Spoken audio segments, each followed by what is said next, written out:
Hello, Dr. Brant Hulsebus here, and welcome to another edition of Ask the Chiropractor.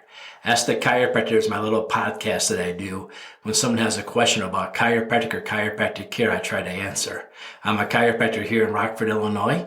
I'm a proud graduate of Palmer College of Chiropractic, and I'm happy to be the team chiropractor of the Rockford Ice Hogs.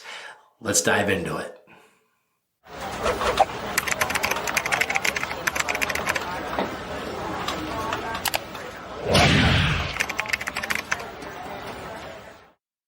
Hello. So today, as I release this, if you're watching the day it comes out, is election day. And since it's election day, I thought I would want to talk a little bit about politics in chiropractic. Now, again, today is election day, so we're not going to talk about the current election because that's already happening, or if you're watching this any time past the day I'm releasing it, the election's already over, hopefully. All right? So let's talk a little bit about chiropractic and politics. My grandfather was a graduate of Palmer College of Chiropractic in 1949, and he was thrusted into politics as a chiropractor. I say that because in 1949, it was illegal to be a graduate of Palmer College of Chiropractic in the state of Illinois. Back then, it's going to be hard to believe, but politics were a little crooked, a little corrupt. There was a school in Lombard and a school in St. Louis, and these schools had a 2-year program to become a chiropractor. Now today, I go to school for 8 years, 4 years undergraduate, then 10 trimesters of chiropractic school. But back then it was only 18 months or 2 years, depending on which of the two schools you picked.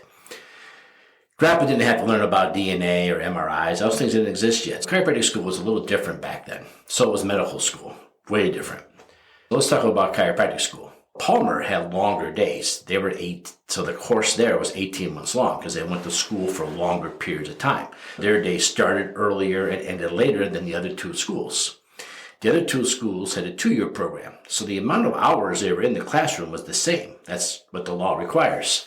But they tried to say because it was a 2-year program, it was a longer, more advanced program. In reality, it was the exact same number of hours. So from 49 to 63, my grandfather had to work illegally without a license. And what happened was when you came in the clinic, you had to show my grandmother your driver's license. And the back of the license, they had learned about a mark that showed that you worked for the state of Illinois. So if grandma saw that mark, she had a light switch under her desk. She would hit that light switch, and what happened was a light would go off in the room that grandpa was with the patient. When they saw the light, the patient and grandpa had a back door. They'd sneak out. And across the street was a coffee shop. So if you came to your appointment and somebody from the state of Illinois was there to get my grandfather, and my grandmother would look at you, drop a wink and say, Dr. Bob is running way behind. Why don't you go grab some coffee across the street? And you knew that guy in that waiting room was there to arrest my grandfather. Now, he always was one step ahead of him. He never got arrested. But lots and lots of chiropractors in the state of Illinois were arrested for practicing chiropractic prior to 63. So my grandfather's friend started an organization called the Illinois Prairie State Chiropractic Association, the Prairie State Chiropractic Association, Palmer School of Chiropractic Alumni, PSCA. There's another one in North Carolina called the Palmetto State Chiropractic Association, again, PSCA. And they fought up and down Illinois politics in order to get the license accredited and approved. But even after grandfather was done with that fight, there was more fights now on the national level. Many people were arguing that what we were doing wasn't a real science. It wasn't a real thing. And I'm going to blame the AMA on that. Because if you go back and look at history, you'll see that the AMA had developed a thing called the Division on Quackery to contain and eliminate the practice of chiropractic. Now that sounds like a wicked conspiracy theory, correct? Goofy? You can look that up. Chester Wilk found out about that, a chiropractor in the Chicago area, and he sued the AMA as an antitrust Sherman Act lawsuit. And he was able to win his lawsuit in the early 90s, the 1990s. The 1990s is important because chiropractic started in the 1890s. So almost 100 years of lies about chiropractic was started by the AMA, and Chester Wilk had to be the one to go after them. Now, you've heard me talk to Chester in the past when I talk about medical doctors having a biasism towards chiropractors or not liking chiropractors. And that has a lot to do with Chester Wilk's battle with the AMA. Chester Wilk had a lot to do with exposing this conspiracy about medical doctors going after chiropractors. And when he won his case at the United States Supreme Court, he was forced to print, the AMA was forced to print a whole article in the JAMA, the Journal of the American Medical Association, fessing up to what they had done, admitting it. And that journal's still out there. It's a public thing. You can look it up. But take a minute sometime and Google search the AMA versus Chester Wilk, W-I-L-K. And you'll see what he went through and the troubles. I got to meet Chester's family. I had to meet Chester several times. It's quite a case. I've actually had the United States Supreme Court papers in my hands, in my possession for a little while. I got to read them. Wow, that was something. But let's go back to my grandfather now. So Grandpa's 1963, and he's licensed in Illinois. But in the federal level, we have a lot of problems. They're trying to say chiropractic's not real. Chiropractic colleges aren't real. And this is the time, if you Google search medical doctors versus chiropractors, you'll see a lot of the old great chiropractors on talk shows arguing behalf of chiropractic. You'll see them giving lectures, telling people how chiropractic works, explain the philosophy, the art, and the science of chiropractic. And there was a lot of great ones in my grandfather's time that did this. And today I'm friends with a lot of their children and their grandchildren. My grandfather did this a little different though. Grandpa went to Washington, D.C. He went to Washington, D.C. and went to the Capitol. And he got laws passed. Some of the laws he got passed was, first of all, getting student loans approved, federal student loans approved for chiropractic school. That doesn't sound like a big thing, but it really was. Because when you got the federal loans approved for chiropractic school, now, the same governing bodies that govern medical schools, lawyer schools, every college here in Illinois State, Illinois University, every college has an accrediting agency that allows them to get federal student loans. And so my grandfather passed for chiropractic school to get federal student loans. This is about 1976, 1977. Now you couldn't argue that our schools weren't real because the same agencies that accredited every other college in America accredit our colleges. And so if chiropractic education isn't real, then we wouldn't qualify for the federal loans. And so by getting the federal loans to cover chiropractic schools, now all of a sudden chiropractors really do go to real colleges. Our schools are legit. No matter what the AMA and other people at that time are saying about us, the federal government said we were real.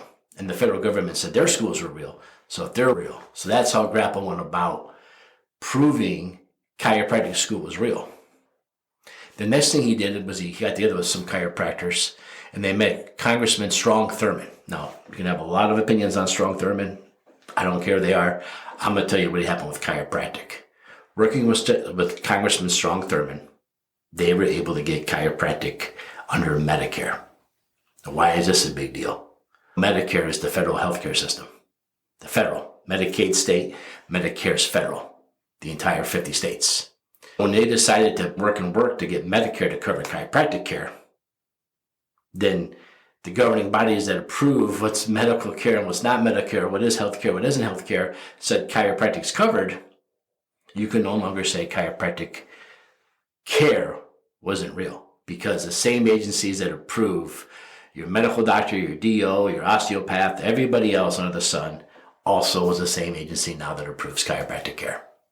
So Grandpa didn't get Medicare to cover chiropractic because he thought getting us get reimbursement by Medicare would be a good thing. That wasn't the big idea of the reimbursement. It was to legitimize what we do. Now, he wasn't the only chiropractor at the table.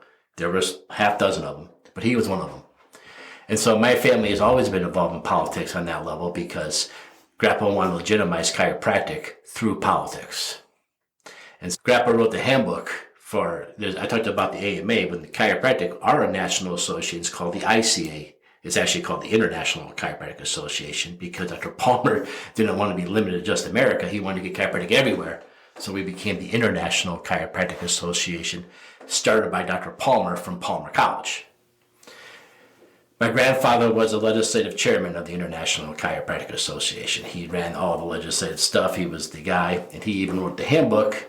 So when you become a state rep, I'm the Illinois state rep of our national association. I was given the Brant Hulsebus handbook on politics.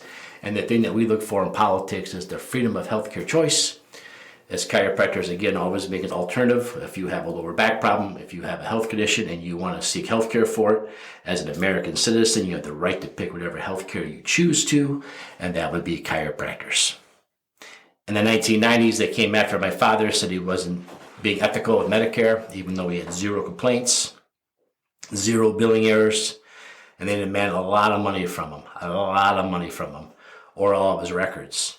And Dad knew that no chiropractor had ever won a Medicare audit, ever, once, 0, zippo, nobody, because they never defined what we have to prove for documentation to defend ourselves. So the chiropractors were audited, they gave the records up because they didn't feel like they were wrong. 100% were found guilty. And this is a federal offense, right? Medicare fraud is a federal offense, face jail time. So they came after my father, it was a pretty big deal. Matter of fact, Dad went all the way to Washington, D.C. and testified in front of Congress.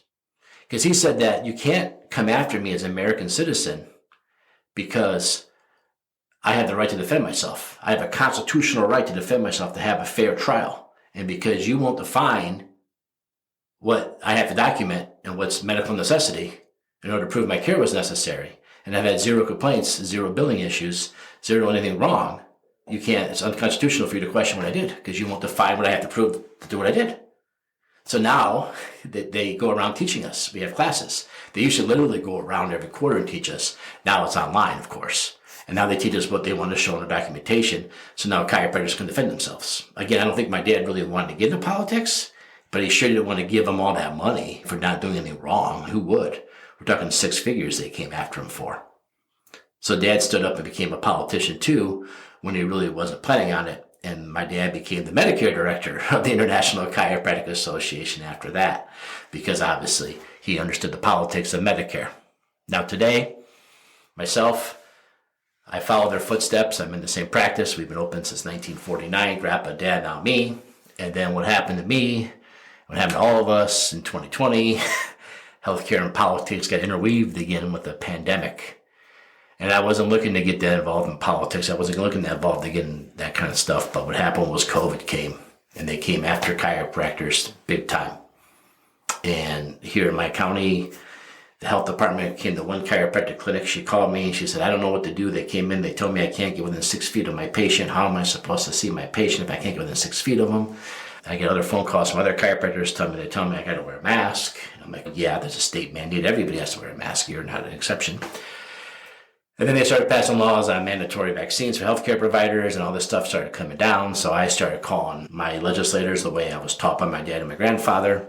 Got to know them all, talk to them all, and we were able to finally come up with reasonable requests for chiropractors and reasonable requests for us to be able to see our patients and do what we termed as ease the strain of the medical system by taking in people we normally wouldn't see to help everything go through. And that made them want to keep us open. And next thing you know, I became the Medicare and the legislative chairman of the International Chiropractic Association. So the Hulsebus family, my bloodline from my grandfather to my dad to myself, have always been very involved in chiropractic politics. Not politics, but chiropractic politics. We always vote for whoever gives chiropractors the most rights to be able to take care of our patients. We also vote for whoever protects our patients' rights to be able to choose to come to a chiropractor.